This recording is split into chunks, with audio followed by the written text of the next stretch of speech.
আলহামদুলিল্লাহ ওয়াসসালাতু ওয়াসসালামু আলা রাসূলিল্লাহ ওয়া আলা আলিহি ওয়া আসহাবিহি ওয়া মান ওয়ালাহ আম্মা বা'দ ফাআউযু বিল্লাহি মিনাশ শাইতানির রাজীম বিসমিল্লাহির রহমানির রহিম ক্বালাল্লাহু তাআলা ইয়া আইয়ুহাল্লাযীনা আমানু কুতিবা আলাইকুমুস সিয়াম কামা কুতিবা আলাল্লাযীনা মিন ক্বাবলিকুম লাআল্লাকুম তাত্তাকুন ওয়া ক্বালা রাসূলুল্লাহি সাল্লাল্লাহু আলাইহি ওয়াসাল্লাম মান সামা রমাদান ঈমানান ওয়া ইহতিসাবান গুফিরা লাহু মা তাকাদ্দামা মিন যামবিহি ওয়ামান কামা রমাদান ঈমানান ওয়া ইহতিসাবা গুফিরা লাহু মা তাকাদ্দামা মিন যামবিহি আও কামা ক্বালা আলাইহিস সালাতু ওয়াসসালাম।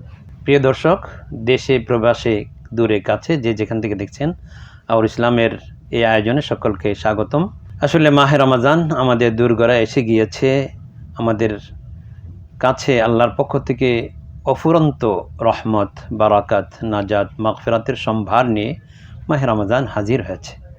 একদিন রাসূল সাল্লাল্লাহু আলাইহি ওয়াসাল্লাম সাহাবীদেরকে বললেন যে মাযা তাস্তাকবিলুন ওয়া মাযা ইস্তাকবিলুকুম, তোমরা কিসের মুখোমুখি হচ্ছ, তোমাদের মুখোমুখি কে হচ্ছে, মানে তোমরা কাকে স্বাগত জানাচ্ছ। তো সাহাবীরা কেউ বুঝতে পারলেন না, কিছু না বুঝে হযরত ওমর রাদিয়াল্লাহু তাআলা আনহু প্রশ্নই করে ফেলেন, ইয়া রাসূলুল্লাহ ওয়াহয়ুন নাযালা, ওয়াহি নাজিল হয়েছে নাকি যে আমরা ওটার মুখোমুখি হচ্ছি, আও আদুউন হাদারা, নাকি শত্রু এসে গেছে তাদের সতর্ক আপনি আমাদেরকে দিবেন। নবীজি সাল্লাল্লাহু আলাইহি ওয়াসাল্লাম বললেন কোনোটাই না। তাহলে কি?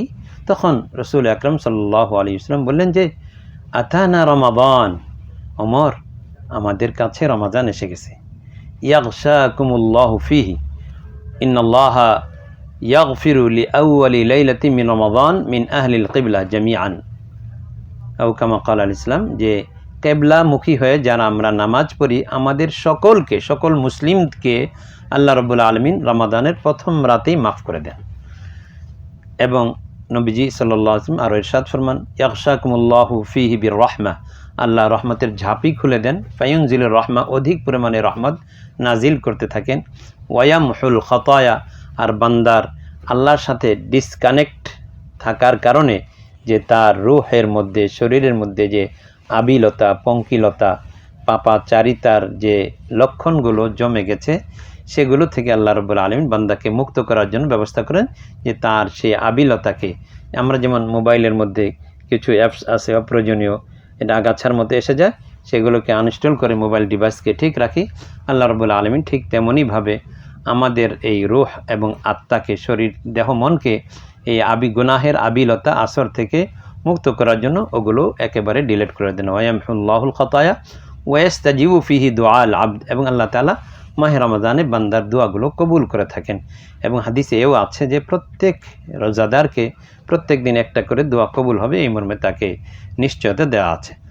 তো মাহে রমজানকে আমরা কিভাবে স্বাগত জানাবো? রাসূল সাল্লাল্লাহু আলাইহি ওয়াসাল্লাম বলছেন যে ইন্নাল্লাহা ইউবাহি বিহিম মালাইকাতু ওয়া ইয়ানজুরু ইলা আমালিকুম, তোমাদের আমলের দিকে লক্ষ্য রাখেন আল্লাহ, আর আমলগুলো নিয়ে ফেরেশতাদের সাথে গর্ব করেন।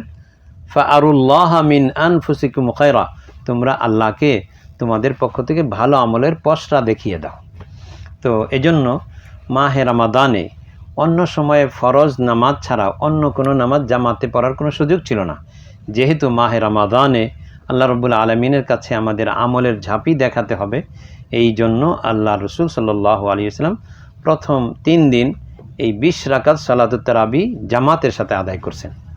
চতুর্থ দিন সাহাবায়ে কেরাম যখন জানতে পারলেন, প্রথম 3 দিন মোটামুটি জানা হয়নি, যারা জেনেছেন তারা এসেছেন, পরে যখন বিষয়টি চাউর হয়ে গেল, সাহাবায়ে কেরাম দূর দূরান্ত থেকে আসতে লাগলেন, তখন নবীজি সাল্লাল্লাহু আলাইহি ওয়াসাল্লাম যে হুজরা ছিলেন, হুজরা থেকে আর বের হইলেন না। সবাই বের হওয়ার অনেক চেষ্টা করলেন, নবীজি বের হইলেন না, যার যার মধ্যে একাকী নামাজ পড়ে সবাই চলে গেলেন। তখন পরের দিন নবীজি সাল্লাল্লাহু আলাইহি ওয়াসাল্লাম এসে বললেন যে তোমাদের এই সালাতের প্রতি আগ্রহ, সালাতুত তারাবির প্রতি আগ্রহ আমি খুব লক্ষ্য করেছি, তবে আমরা যদি এভাবে জামাতের সাথে নিয়মিত পড়ে যাই তাহলে আমার ভয় হয়, না জানি এটা ফরজ করে দেওয়া হয় আর তোমরা না পারো, তোমরা তখন সক্ষম হবে না এই 20 রাকাত জামাতের সাথে পড়তে। তো তখন এটা স্টপ হয়ে গেল, ব্যক্তিগতভাবে নামাজ এই সালাতুত তারাবি আদায় করতেন। হযরত ওমর ফারুক রাদিয়াল্লাহু তাআলা আনহুর সময়ে তিনি দেখলেন মসজিদে এসে যে সবাই ভিন্ন ভিন্ন নামাজ আদায় করছে, তখন তার মনে চিন্তা জাগলো যে নবীজি জামাতের সাথে পড়েননি যে আশঙ্কায়, সে আশঙ্কা বন্ধ হয়ে গেছে, ওহি বন্ধ, এখন আমরা পড়লেও এটা আর ওয়াজিব হবে না। কিন্তু নবীজি তো পড়েছেন 3 দিন জামাতের সাথে। এই জন্য হযরত ওমর রাদিয়াল্লাহু তাআলা জামাআন নাসা আলা ইমামিন ওয়াহিদ ওয়া হুয়া সাহাবিয়ুল জলিল আকরাউ হাদিল উম্মাহ উবাই ইবনে কাব রাদিয়াল্লাহু তাআলা আনহু। এই সকল মুসল্লি যারা নামাজ আদায় করবেন সকলকে একজন ইমাম উবাই ইবনে কাব রাদিয়াল্লাহু তাআলা আনহু, যিনি এই উম্মতের মধ্যে সবচেয়ে শ্রেষ্ঠ কারি ছিলেন, সাহাবীদের এক একজনের একটা পদবি ছিল। তো হযরত উবাই ইবনে কাব রাদিয়াল্লাহু তাআলা আনহুর কাছ থেকে নবীজি কোরআন শুনতেন, বলতেন তুমি কোরআন পড়ো আমি শুনি। তো তিনি বলতেন যে আপনার উপর কোরআন নাজিল হয়েছে, আমি আপনাকে শোনাবো।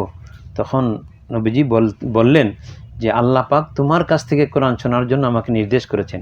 তিনি আনন্দের আতিশয্যে কেঁদে দিতেন যে আল্লাহর দরবারে আমার নাম নেওয়া হয়েছে, তো ওনার অনেক মর্যাদা রয়েছে। তো সেই সাহাবীর পেছনে সবাইকে তাকে ইমাম বানিয়ে তার পেছনে পড়ার জন্য ব্যবস্থা করলেন। আর পেছনে মসজিদের পেছনে দাঁড়িয়ে তিনি বললেন যে নি'মাতিল বিদআতু হাযিহি, কত চমৎকার দৃশ্য। এই হলো মোটামুটিভাবে জামাতের সাথে তারাবি পড়ার সূচনা, মানে ধারাবাহিকভাবে নবীজি তো পড়েছেন। যদি ওই সূত্রটা নবীজি পড়েছেন, এই সূত্র না থাকতো তাহলে হযরত ওমর রাদিয়াল্লাহু তাআলা আনহুর পক্ষে এইভাবে করাটা সম্ভব হতো না। আলহামদুলিল্লাহ, এখন যুগ যুগ ধরে ওই রসুল আকরাম সাল্লাল্লাহু আলাইহি ওয়াসাল্লাম যখন শুরু করলেন 20 রাকাতই পড়ালেন, এবং হযরত ওমর রাদিয়াল্লাহু তাআলা আনহু যখন জামাতের ব্যবস্থা করলেন নিয়মিতভাবে, তখনও 20 রাকাত হয়ে আসলো। এটা উম্মতের একটা মুত্তাফাক আলাই, একেবারে 4 মাযহাবের সকল ইমামই কথা বলেন যে 20 রাকাতই ছিল। কিন্তু বর্তমান কালে এসে দেখা যায় যে 2021 সালে করোনা আসলো, তখন কিছুটা যে ছোঁয়াচে ইত্যাদি ভাব, মানুষের শ্বাস প্রশ্বাস থেকে আরেকজনের গায়ে জীবাণু চলে যাবে ইত্যাদি কারণে তখন জামাত সীমিত করা হলো এবং সংক্ষিপ্ত করা হলো। সৌদি আরব মুসলিম বিশ্বের যে কাবা, মসজিদে হারাম অবস্থিত যেখানে, সেই জায়গাতে 10 রাকাতের ব্যবস্থা করা হলো। তো ওলামায়ে কেরাম যাই হোক প্রয়োজনে এটাকে মেনে নিয়েছিলেন। কিন্তু করোনা যাওয়ার পরের বছরগুলোতে, বিশেষ করে এই বছরেও যে হারামাইন শরীফাইনের ওলামায়ে কেরাম বা ইমামে মসজিদ তাদের পক্ষ থেকে ঘোষণা করা হয়েছে, মূলত আসলে ঘোষণা তো সরকারিভাবেই আসে, ওনারা শুধু মুখে বলে দেন যে সৌদি সরকার আলেমদের বা ইমামদের মুখ দিয়ে এটা উচ্চারণ করিয়াছে যে 10 রাকাত হবে। আমাদের প্রশ্ন, করোনাকালীন সময় না হয় একটা বিপদ ছিল, অসুবিধা ছিল, এই অসুবিধার কারণে আমরা 10 রাকাত পড়েছি, আচ্ছা মেনে নিলাম, কোনো অসুবিধা নেই। কিন্তু এখন তো কোনো করোনা নেই, এখন সবাই সুস্থ সবল, এবং তারাবির যে হযরত ওমর ফারুক রাদিয়াল্লাহু তাআলা আনহু ব্যবস্থা করলেন জামাতে, সেটা তো সেই সময় থেকে একেবারে 20 রাকাতই হয়ে আসছে। এবং সাহাবায়ে কেরাম বলেন যে আমরা নবীজির পেছনে খামসা তারবিহাত, 5টা রেস্ট নিতাম। তারাবি শব্দটা আসলে বহুবচন, প্লুরাল নাম্বার, এর সিঙ্গুলার বা একবচন হচ্ছে তারবিহা। তারবিহা মানে হলো প্রতি 4 রাকাত অন্তর যে বিশ্রাম নেওয়া হয় এটাকে বলা হয় তারবিহা বা তারাবি। তো যেহেতু এই 4 রাকাতের নামাজের পরেই বিশ্রাম নেওয়া হয়, এই জন্য 4 রাকাতের নাম হয়ে গেছে তারাবি। মানে তাহলে কয়টা তারাবি? মানে 5টা তারাবি, মানে 4 বার, এই যে 4 5 20, 5টা তারবিহা, মানে প্রতি 4 রাকাত অন্তর, তাহলে 5 বার এই রেস্ট নেওয়া হয়। তো এই জন্য এই নামাজ যেহেতু বিরতি দিয়ে এবং রেস্ট নিয়ে পড়া হয়, এই জন্য এটার নাম হয়ে গিয়েছে সালাতুত তারাবি বা বিরতি দিয়ে আরাম করে নামাজ পড়া। তো এটা 5টা তারবিহা, মানে 5 বার বিরতি দিতে গেলেই তো 4 5 20, এটা একটা সহজ কথা। এবং সাহাবায়ে কেরাম বলেন যে কুন্না না'তামিদু আলাল আসা লিতুলি কিয়ামির রাসূল সাল্লাল্লাহু আলাইহি ওয়াসাল্লাম, নবী সাল্লাল্লাহু আলাইহি ওয়াসাল্লাম দীর্ঘ সময় দাঁড়িয়ে এই নামাজ আদায় করতেন। তো আমাদের অনেকের ক্ষেত্রে এমন হতো যে লাঠি ভর দিয়েও আমরা দাঁড়িয়ে দাঁড়িয়ে সেই নামাজ আদায় করতাম। 8 রাকাত বা 10 রাকাত পড়লে লাঠি ভরের প্রশ্নটা কোত্থেকে এলো? এজন্য এটা বড়ই দুঃখজনক। কেন বা কি উদ্দেশ্যে মুসলিম উম্মাহ যেখানে আজ আমল থেকে বিচ্ছিন্ন, এবং ইহুদ নাসারারা যেখানে মুসলিম মিল্লাতের ইমান আমলকে বিনষ্ট করার জন্য বিভিন্ন ডিভাইস দিয়ে তাদেরকে দুনিয়ামুখী করে চলেছে, সেই মুহূর্তে হারামাইনের পক্ষ থেকে আবেদন যেখানে আসার দরকার ছিল যে না, শুধু 20 রাকাতই না, বরং আরও বেশি বেশি করে পড়েন। যেমনটা ইমাম মালিক রহমতুল্লাহ আলী, তিনি মদিনা শরীফে যখন সালাতুত তারাবি আদায় করতেন 36 রাকাত পড়তেন। বলতেন যে কাবা শরীফে তো প্রতি 4 রাকাতের পরে তোয়াফ করা হতো, আমরা তোয়াফের বদলে আরও 4 রাকাত পড়ব, এভাবে করে করে 36 রাকাত পড়া হতো। তাহলে যেখানে মানে এর উদ্দেশ্য হলো যে বেশি বেশি ফাআরুল্লাহ মিন আনফুসিকুম খায়রা, আল্লাহ যেহেতু আমাদের ইন্নাল্লাহ ইয়ানজুরু ইলা আমালিকুম ওয়ুবাহি বিকুম মালাইকাতাহু, আল্লাহ তোমাদের আমলের প্রতি লক্ষ্য করেন এবং আমল নিয়ে ফেরেশতাদেরকে গর্ব করেন তাদের কাছে। নবীজি নির্দেশ করলেন ফাআরুল্লাহ মিন আনফুসিকুম খায়রা, তোমরা রমাজানে বেশি বেশি ইবাদতের মাধ্যমে আল্লাহকে তোমাদের ইবাদতের পসরা এবং ঝাঁপি খুলে দাও, যে আমরা বেশি বেশি ইবাদত করছি। তো 10 রাকাত বেশি হলো নবীজি সাল্লাল্লাহু আলাইহি ওয়াসাল্লামের যেটা প্রবর্তিত 20 রাকাত বেশি না 10 রাকাত বেশি, এটা সহজেই অনুমেয়।